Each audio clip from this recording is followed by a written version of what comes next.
ఎవరి ప్రాణం ఎవరి సొత్తు. ఒక మనిషి నచ్చకపోతే చంపేస్తారా? డెడ్ బాడీ కూడా కనిపించకుండా పేరెంట్స్ కి చివరి చూపు కూడా కనిపించకుండా చేస్తారా? దానికి సంబంధించింది ఈ రోజు స్టోరీ ఎక్స్ప్లెయిన్ చేయబోతున్నాను.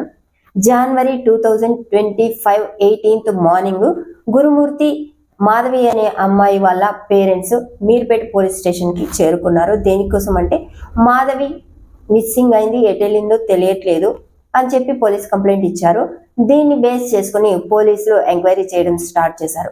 ఎంక్వైరీలో ఫస్ట్ ఓపెనింగ్ గా ఏం చేశారంటే సీసీ కెమెరాస్ చూడడం స్టార్ట్ చేశారు. సీసీ కెమెరాలో 15th మార్నింగ్ మాధవి ఇంట్లోకి వెళ్ళడం సీసీ ఫుటేజ్ లో ఉంది. దాని తర్వాత బయటకు వచ్చిన ఆనవాళ్ళు ఎక్కడా కనిపించలేదు. 3-4 days సీసీటీవీ ఫుటేజ్ చూసినా కూడా కనిపించలేదు. దాని తర్వాత ఆ బిల్డింగ్ లో ఉండే వాళ్ళందరినీ ఎంక్వైరీ చేయగా వాళ్ళు ఏం చెప్పారు అంటే 16th అంటే 15th నైట్ ఆ ఇంట్లో నుంచి ప్రెషర్ కుక్కర్ విజిల్స్ చాలా వచ్చాయి. అండ్ అక్కడి నుంచి ఏదో స్మెల్ కూడా వచ్చింది. మేము వెళ్ళి అడిగితే కుక్క చనిపోయింది, దాని స్మెల్ నేను చూసుకోలేదు, లేట్ అయింది, ఆ స్మెల్ ఏది అది పోతుంది అని చెప్పేశాడు గురుమూర్తి అని చెప్పారు. దాని తర్వాత కుక్కర్ విజిల్స్ కూడా చాలా వచ్చాయి. ఇద్దరు వండుకొని తినాలంటే కుక్కర్లో అంతగానో ఏం చేస్తున్నారు అనుకున్నాము, కానీ ఏం జరిగిందో తెలియదు అని చెప్పారు. దాని తర్వాత గురుమూర్తి మీద డౌట్ తో గురుమూర్తి ఇప్పటికీ 2 రోజుల నుంచి డౌట్ పడనీయకుండా 18th మార్నింగ్ వరకు ఎవరికి డౌట్ రాకుండా బిహేవ్ చేశాడు.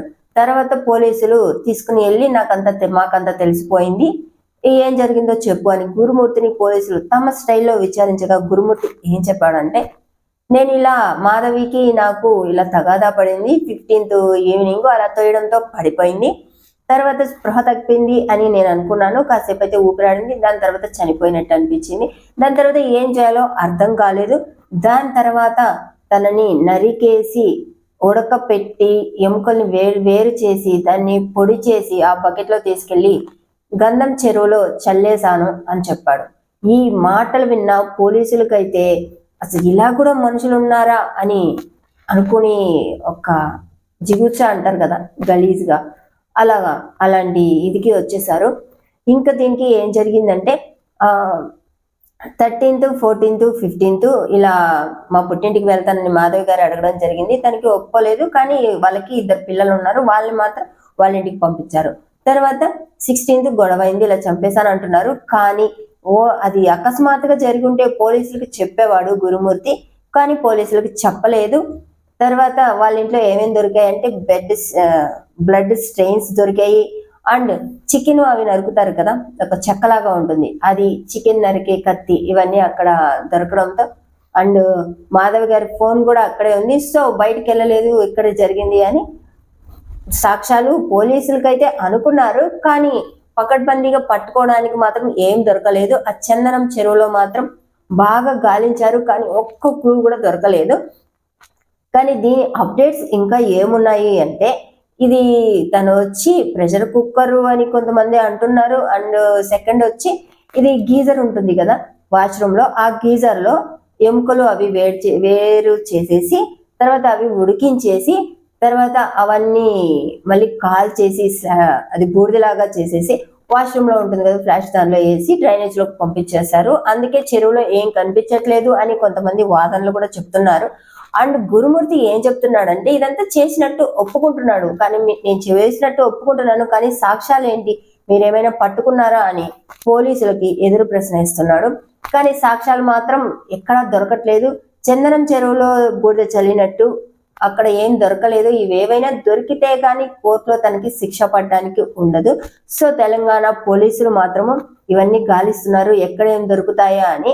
ఈయన రిటైర్డ్ ఆర్మీ ఉద్యోగిగా ఉండేవాడు, ఇప్పుడు DRDOలో పనిచేస్తున్నాడు. అసలు ఆమెను చంపడానికి కారణాలు ఏంటి, ఇవేనా లేకపోతే ఇంకేమైనా వాళ్ళ మధ్య ఉన్నాయా, తనకి ఏమైనా అక్రమ సంబంధాలు ఉన్నాయా, ఇవన్నీ చూసే పనిలో పడ్డారు పోలీసులు.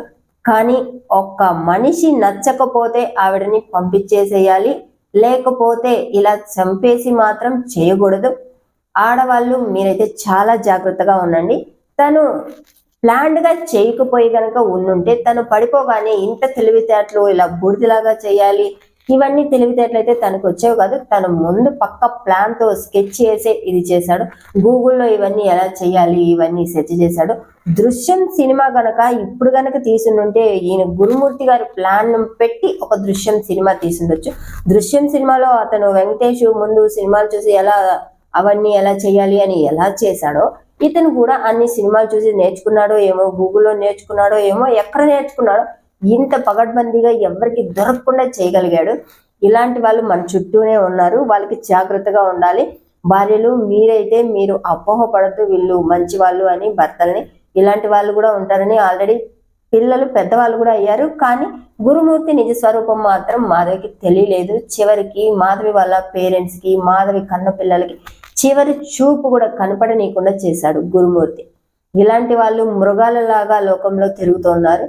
జాగ్రత్తగా ఉండండి. మీకు కనుక నా వీడియోలు నచ్చినట్టయితే సబ్స్క్రైబ్ చేసి ఫీడ్బ్యాక్ ఇవ్వడం మాత్రం మర్చిపోవద్దు.